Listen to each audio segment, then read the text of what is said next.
우리가 믿는 하나님은 이제 삼위일체 하나님이잖아요. 그래서 삼위일체 하나님은 이 세상을 만들기도 전에, 만세 전에 삼위일체 하나님께서 특별히 이렇게 택하신 기쁘신 제 선민들을 구원해 주시기로 완전히 다 이렇게 그 의논을 하신 거죠. 보면, 그러니까 그거는 우리 피조물하고 의논한 것이 아니고 하나님께서 삼위일체 하나님께서 일방적으로 기쁘신 그런 마음을 가지고 구원해 줘야지 되겠구나.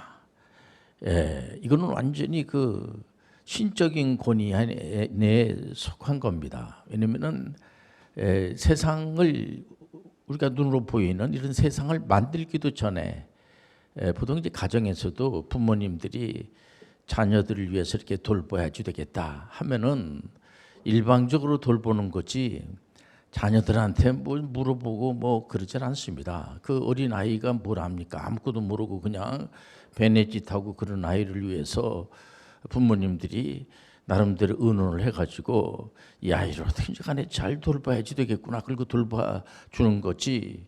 이 아이한테 뭐 물어보고, 물론 아이는 이제 울기도 하고 뭐 이렇게 합니다만은 아이는 아무것도 모르죠. 그러니까는 우리가 아무것도 모르는 우리가 이 땅에 태어나기도 전에 우리 삼위일체 하나님은 우리를 구원해 주시기로 축복해 주신 거예요. 근데 그 구원에 대한 문제가 뭐냐면 죄 문제입니다. 죄. 그러니까 이 죄 문제를 우리 하나님께서 완전히 해결해 주고 마귀나 귀신들이 어떻게 정죄하지 못하도록 완전히 이렇게 보호해 주신 거죠. 보면은 그러면은 우리는 이렇게 생각할 수가 있죠. 우리 삼위일체 하나님께서 은혜가 많으시고 전지전능하시고 그런 분이니까 우리를 위해서 모든 것을 다 이렇게 해주셨기 때문에 우리는 그냥 막 살면 되지 뭐. 우리는 그냥 뭐 아무것도 안 해도 되는 거 아닌가 이렇게 생각할 수가 있습니다. 근데 그러면 안 돼요. 왜냐면은 그런 우상이나 그런 거지. 우상은 우리가 우리의 소원을 들어달라고 이제 만든 것이 우상이 아니겠습니까? 구약에 우상을 만들어 가지고 많은 그 이제 시행착오를 가져오게 되고 참 구약 설교하기가 쉽지 않습니다. 그래서 왜냐하면 어디를 뒤져봐도 구약에 이렇게 반듯하게 하나님께 영광을 드리고 하나님부터 이렇게 칭찬받을 이렇게 일을 한 것이 별로 없어요. 그러니까 맨날 야단 맞고 어떻게 보면은 왜냐면은 부모님들이 다 해준다고 해가지고 자녀들을 그냥 내팽개치고 그냥 가만 내버려 두고 하는 그런 부모님들은 없습니다. 이 아이는 이제 정한 시간에 학교 가서 공부도 해야지 되고 우리 홈스쿨하는 친구들도 다 정한 시간이 있어요. 그래서 거기에 룰에 맞춰서 책도 봐야지 되고 공부도 해야지 되고 선생님이 또 숙제도 내주면은 그것도 해야지 되고 안 하면은 야단도 맞고 그게 이상한 게 아니죠. 보면은 이제 우리 삼위일체 하나님께서 우리의 문제를 다 해결해 주셨으니까 죄 문제를 해결해 주셨으니까 우리는 그냥 뭐 아무런 이렇게 생각도 없이 그냥 막 살고 한 평생 살다가 끝나면 되지. 그게 아니에요. 우리가 이게 살아내야지 됩니다. 우리가 개혁자 중에서 개혁의 선구자 하면은 존 위클리프라고 그러지 않겠습니까? 이 성경대로 안 하니까 중세교회가 엉망이지 않겠습니까? 그러니까는 위클리프가 이건 아니지. 우리가 성경에서 말하는 대로 오직 은혜로, 오직 성경, 오직 믿음 이게 무슨 말입니까? 우리가 개혁에서 그 교회에서 이렇게 캐치프레이가 뭐냐면은 거기에 맞지 않는 왜냐면은 이 귀신들은 말이야 마귀는 우리가 네가 하나님이 되려고 그래. 뭐 네가 뭐 창조주가 되지. 그래 요즘 와가지고 어떤 그 보통 이단이라고 그러죠. 이단들은 자기가 그 교주가 구세주라고 그러고 뭐 재림예수라고 하고 하는 거 전부 다 그건 잘못된 겁니다. 예수님께서 직접 하신 말씀이에요. 마태복음 24장에 이제 마지막 종말 때가 되면 자기가 메시아, 우리가 믿는 메시아는 예수 그리스도, 오직 예수 그리스도만이 메시아예요. 다른 이름은 없어요. 이런 거를 우리가 이제 하나하나씩 우리가 처음부터 잘 모르죠. 그러나 이제 그 어린 아이들도 잘 모릅니다. 그래서 그 가정에 대한 족보라든가 이런 거를 하나씩 이렇게 이제 가르쳐 주면은 하나씩 이제 배워가면서 내가 누구인가 이렇게 아는 것처럼 참 중요한 것이 뭐냐면 사람이 누구인가, 내 자신이 누구인가, 자기 정체성을 분명히 알아줘야 돼요. 보면은 우리 삼위일체 하나님이 우리 아버지가 되어 주시고, 그분은 바로 사랑의 하나님이시고, 우리가 믿는 하나님은 아버지인데 그 아버지가 폭력을 행사한다든지 전혀 전능성도 없어. 보면은 하나님이라고 하는 분인데 전혀 이랬다 저랬다 울고 이렇게 왔다 갔다 하고 전혀 이렇게 일관성이 없고 말이야. 보면은 이러면은 얼마나 우리가 참 불안하겠습니까? 근데 우리가 믿는 하나님은요, 완전하신 하나님이세요. 실수가 없으신 하나님. 그리고 이분은 사랑을 귀하게 여기고 말이에요. 사랑의 하나님. 여러분들 귀신을 갖다가 사랑의 귀신, 이건 아닌 겁니다. 그러니까는 뭐 사랑의 무슨 마귀, 이거는 맞지 않는 소리예요. 오직 사랑은, 하나님은, 우리가 믿는 하나님은 사랑의 하나님, 은혜의 하나님, 희락의 하나님. 이런 설교를 왜 매일 이렇게 설교할 때마다 우리가 믿는 하나님은 아버지가 되어 주시고, 이분이 어떤 분인가, 그러니까 신론이 전부예요. 하나님이 어떤 분인가. 그를 갖다가 이 중세교회는 잘 몰라가지고 모르는 거죠. 어쨌든 간에 이걸 잘 가르쳐 주지도 않고, 하나님에 대해서 잘 가르쳐 주질 않고, 또 사람이 누구인가, 사람이 어떻게 하면 구원받을 수 있는가, 우리가 뭘 어떻게 하면은 뭐 예를 들어서 성경을 뭐 3,000번을 읽는다든지, 어디 산속 깊이 들어가 가지고 뭐 고행을 한다든지 돌을 닦는다든지 그래 가지고 그 정도는 해야지 네가 구원받는 거 아니겠어, 뭐 이런 식으로다가, 이건 성경에서 말하는 하나님 말씀하는 거하고는 전혀 맞지 않는, 그래서 우리는 은혜로 구원을 받는 거예요. 여러분들 그 자녀들이 그 집안에 이렇게 탄생이 될 때 그 부모님에게 미리 뭐 다 애고하고 왔습니까? 그거 아니거든요.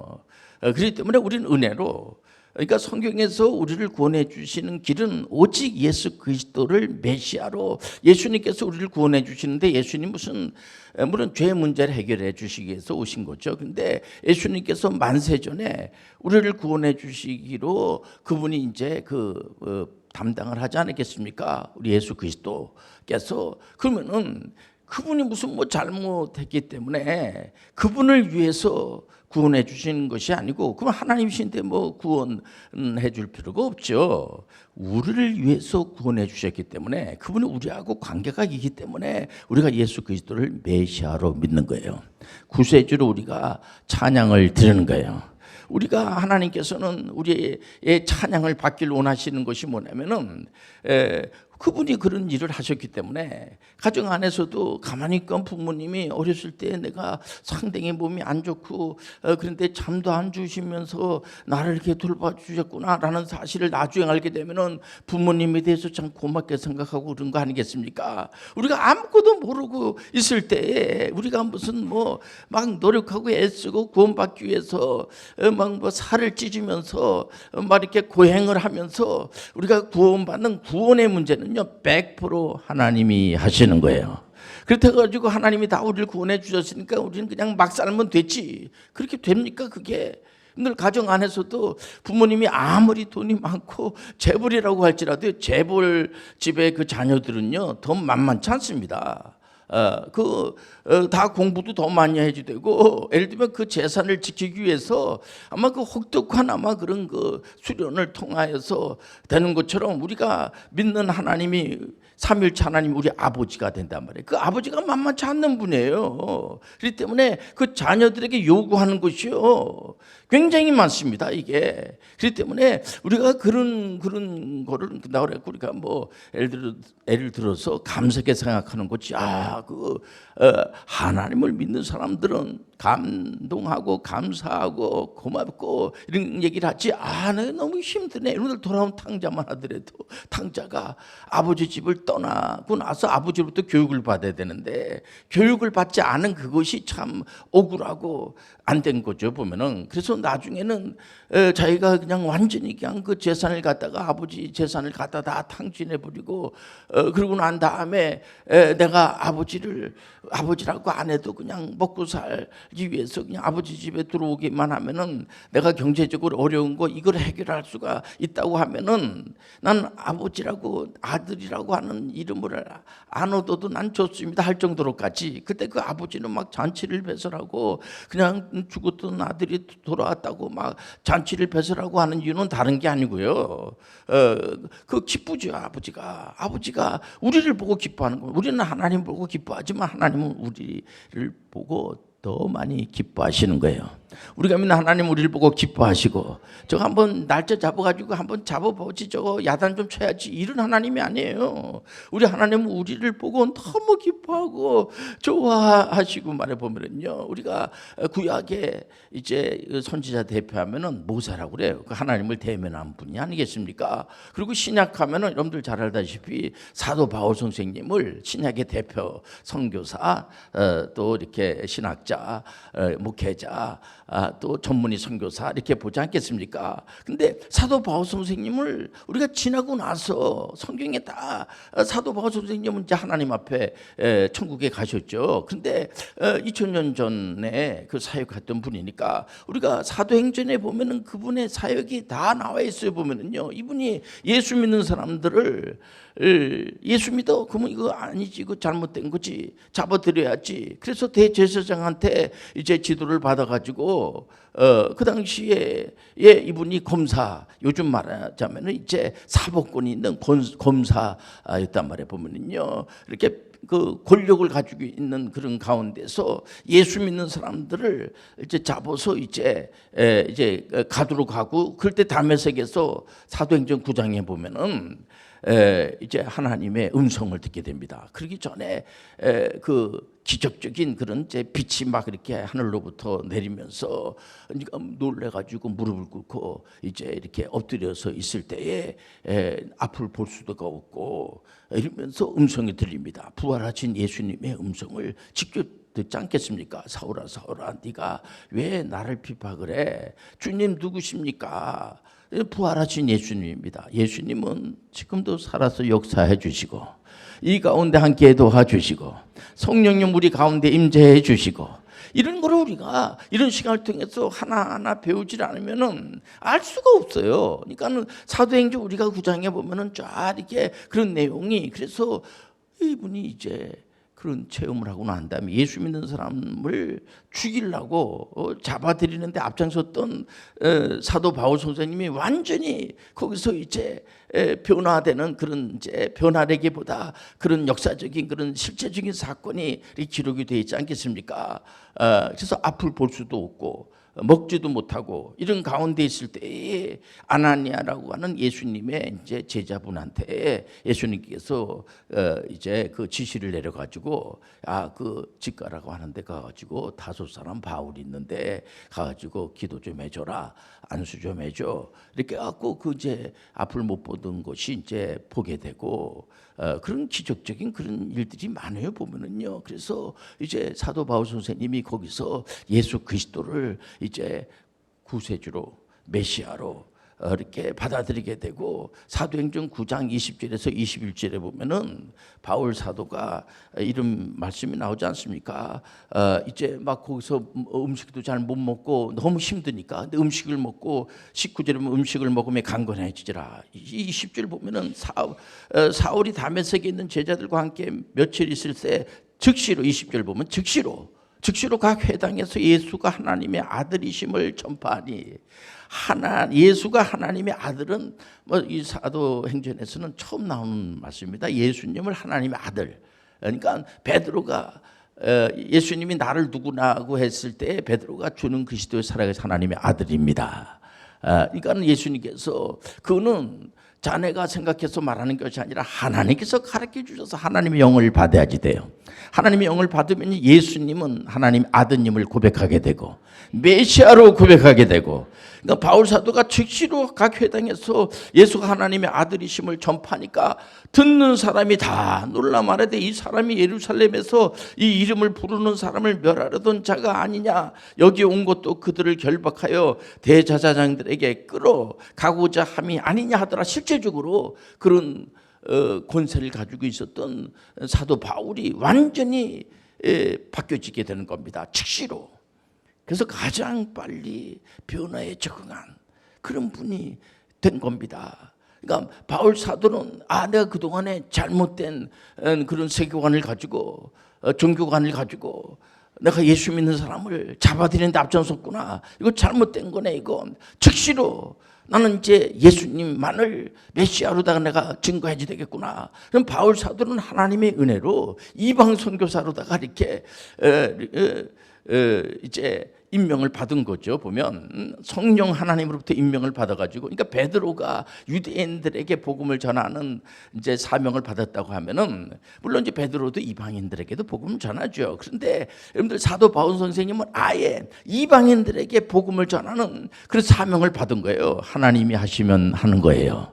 하나님 아버지, 저에게도 그런 사명을 부어 주옵소서.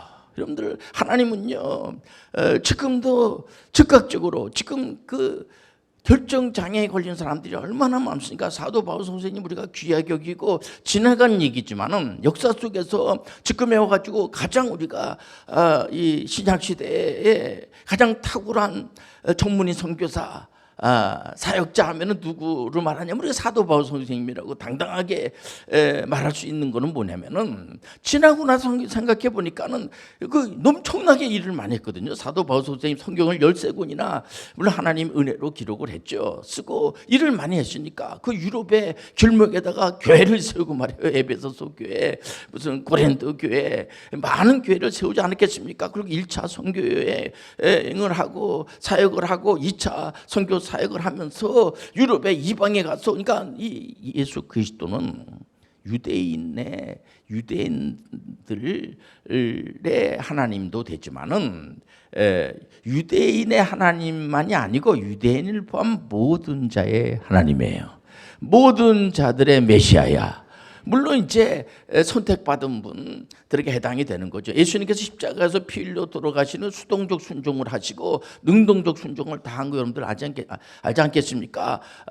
그거를 했을 때 이제 순종을 했을 때 전혀, 그래서 그게 소위 말해서 제한적 속죄라고 그래요.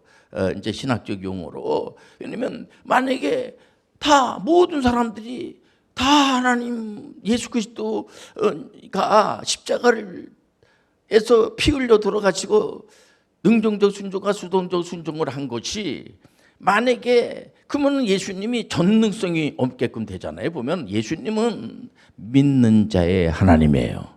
그렇기 때문에 우리가 여기서 더 감동을 받고 감사하게 여기고, 그러니까 사도 바울 선생님도 그런 사실에 대해서 너무 감사하게 생각하고 우리가 하나님부터 선택받았다는 자체가요, 기쁜 뜻으로 우리가 아무리 애를 쓰고 노력을 하고 막 몸부림을 친다고 해도, 그래서 요즘 많은 분들이 이 구원론에 이단들이 많아요. 보면은 왜냐면 구원의 문제를 마치 자기가 해결하는 것처럼 조사를 해봐야 된다는 등, 뭐 예를 들어서 그래서 성경을 윤리 도덕으로 보면 안 됩니다. 이게 성경은요 그렇게 보면 안 돼. 이게요, 그러니까 윤리 도덕을 그냥 무시하는 게 아닙니다. 우리가 그래서 율법을 우리 예수님은 완성시킨 거야. 그렇기 때문에 우리는 하나님과의 우리의 관계는 네가 이런 이런 예를 들어서 이런 걸 다 지키니까 너는 내 자녀가 되고, 그거 아닙니다. 우리는 의인이 하나도 없어요. 다 죄인이야. 오직 예수 그리스도만이 의인이야. 예수 그리스도만이 하나님이 되어주시고, 그렇기 때문에 이걸 잘 알아야 되는 거예요. 우리는 깨닫기 위해서 이렇게 교회 나오는 거 아니에요, 여러분들요. 우리는 그래서 우리 하나님께서 우리를 부르시는 거를 뭐라고 그래? 부르신 거를 소명이잖아요. 소명. 그 다음에 이제 중생이라는 것도 우리 스스로 되는 게 아니라 물과 성령으로 거듭나는 거. 중생도 우리 힘으로 하는 게 아니에요. 보면 하나님의 은혜로 우리가 거듭나는 거야. 그리고 회개하는 것도요, 우리가 그냥 눈물 흘리고 혼자 그런 게 아닙니다. 보면 이거 하나님의 은혜로 회심도, 하나님의 믿음도, 칭의는 100% 예수 그리스도께서 우리에게 선물로 주신 거야. 그 때문에 너무 감사하는 거죠. 그리고 양자와 또 성화의 단계를 가고 성화에서 이제 견인을 거쳐서 이제 우리가 그 영화의 단계까지 가는 9개의 구원의 서정이 있지 않겠습니까? 우리가 기본적으로 이런 교리에 대해서 깊이 알고 있어야지 돼요. 보면은 그러니까 우리가 뭐 노력을 하고 애쓰고 이런 걸 하지 말라는 게 아니라 사도 바울 선생님 보세요. 하나님의 은혜를 받고 난 다음에 빈둥빈둥거리고 뒤로 물러나고 그러질 않았어요. 이분 하나님의 은혜를 받고 난 다음에 쉽지 않죠. 살아내는 게 쉽지 않습니다. 우리가 그 가정에 자녀로서 인정을 받을 때 부모님들이 다 해주죠. 그렇다고 그래가지고 자녀가 그냥 빈둥빈둥거리고 아무것도 안 하고 그냥 다 한 거로 치지 뭐 이러면 안 되는 거죠. 보면은 살아내야지 됩니다. 그러니까는 사도 바울 선생님도 그 하나님으로부터 이렇게 임명을 받고 난 다음에 인생이 쉽지 않아요. 그 살아내야 되기 때문에 뭐 핍박도 당하고 조롱도 당하고 침배침도 당하고 매도 말이야 아무 잘못도 없는데 붙잡혀 가지고 매도 맞고 말해 보면은 그래도 전혀 그런 거에 대해서 굴하지 않고 우리가 그 야한 후스라든가 또 마르틴 루터라든가 장칼빈 선생님 이런 분들이 이 진리를 위해서 예수 그리스도의 메시아, 예수 그리스도만이 메시아다 이 사실을 증거하기 위해서 절대로 뒤로 물러나질 않았어요. 목숨을 툴하지 않았어요. 순교의 시대라고 할 수가 있죠.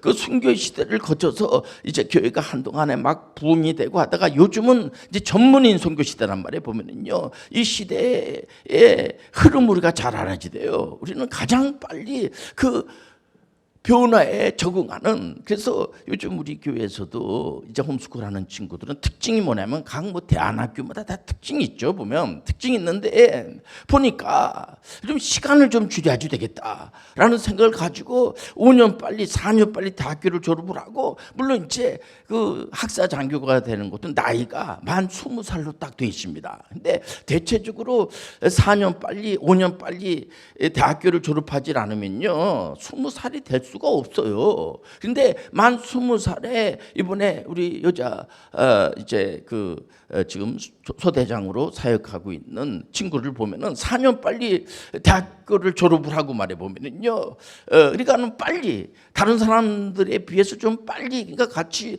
소위로 이제 임관을 할 때에 거기 있는 오빠나 이제 같이 동료들이죠. 동료들이 나이가 훨씬 많은 거죠. 보면은 이번에도 현역광이라고 하는 이제 하나의 이 노래 부르는 오디션 프로인데 현역으로 다 이렇게 노래 부르는 이제 그런 이제 여자 가수분들을 이제 요즘 보니까 오디션 프로를 통해서 일본에 있는 분들하고 같이 노래 이렇게 이제 그 대회를 하고 이제 이런 프로인데 10대가 7명을 뽑는데 10대가 2명이 들어가 있어요. 보니까는요. 그런 걸 보면서 우리가 모든 어떤 일을 도모할 때에 이게 옳고 저게 옳고 이런 거를 떠나서 빨리 결정하는, 그래서 전 세계적으로 지금 교육에 굉장히 관심들이 많아졌어요. 왜냐면은 그중 뭐 유럽 같은 데서도 보면은 직업의 전문성을 좀 깊이 생각하기 위해서 어렸을 때에 빨리 결정할 수 있도록 그러니까 빨리 가는 거죠. 보면은 그래서 우리 여기 이제 그 홈스쿨하는 우리 대안학교에서도 보면은 빨리 결정을 하기 때문에 애들이 마음도 편하고 부모님들도 좋아하고, 또 이 친구들이 우리 예수 믿는 사람들은 누구나 다 만인 제사장이 아니겠습니까? 전부 다 전문의 선교 사역을 해야지 돼요. 우리가 이건 해도 되고 안 해도 되는 것이 아니라 반드시 우리는 복음을 전해야지 돼. 우리가 하나님의 은혜를 받은 거를 우리가 뻥으로 아무런 말도 안 하고 그냥 입 다물고 가만히 그냥 있으면은 짓지 못하는 개하고 똑같은 거예요. 보면요, 도덕을 지키라고 이렇게 그 경비로 맡겨놨는데 이게 짓지를 못하는 거예요. 보면은요, 그러면은 그게 되겠습니까? 우리는 하나님의 은혜를 받은 자처럼 이 사실을 많은 사람들에게 전하시길 바랍니다. 그렇기 때문에 이런 바울 사도는 걸 견딜 수가 없었던 겁니다. 유대인들에게도 복음을 전하고, 그건 단순해요. 예수 그리스도만이 메시아가 되는 거예요. 그리고 우리 종교 개혁자들은 거기에 직업의 소명서를 이제 사도 칼빈 선생님이 주장을 하지 않았겠습니까? 혁명적인 메시지죠. 우리가 가지고 있는 직업도 하나님 주신 선물이에요. 그렇기 때문에 그 직업을 귀하게 여기고 하나님 주신 소명으로 알고 여러분들 그래서 그 요즘 이제 청교도에서도 그런 걸 많이 깊이 연구하고 물론 이제 한 500년 전에 그 윌리엄 퍼킨스라고 하는 이제 그 학자인데 이분이 그 윌리엄 퍼킨스의 직업 소명론이라고 하는 책이 번역된 책이 있어요. 그 내용이 참 좋더라고요 보니까는. 그래서 우리가 이 직업에 대한 거를 어떻게 깊이 하나님 주신 소명이니까요. 그를 우리가 외면하지 말고 말해 보면은 그 하나님 주신 것을 알고 반드시 여러분들 그것은 실수하면 안 돼요. 실패하면 안 돼요. 하나님 주신 선물이니까 귀하게 여기서 하나님께 영광 드리는데 부족하지 않는 분들이 되시길 바랍니다. 지금 어느 나라는 이 복음을 막기 위해서 어린 아이들에게 그 예수 그리스도를 전하는 것을 못하게 하고 말해 보면 이건 아주 그 위험한 발상입니다. 예수 그리스도만이 메시아가 되어 주시고 이 우주 만물은 하나님이 하시는 거예요. 삼위일체 하나님만이 올바른 하나님이야. 다른 건 하나님이라고 신이라고 얘기할 수가 없어요. 그건 다 거짓이고 하나의 귀신의 영이지. 그래서 우리가 귀신 앞에 가서 예배드리는 것이 아니라 오직 하나님께만 삼위일체 하나님께만 영광을 드리는 겁니다. 그래서 미래는 우리 하나님께서 다 운행해 주십니다. 어떤 분들은 미래에 대해서 걱정들 많이 하는데 걱정할 필요가 없어요. 하나님께서 다 해 주실 겁니다. 늘 믿음 가지고 나가시길 바랍니다.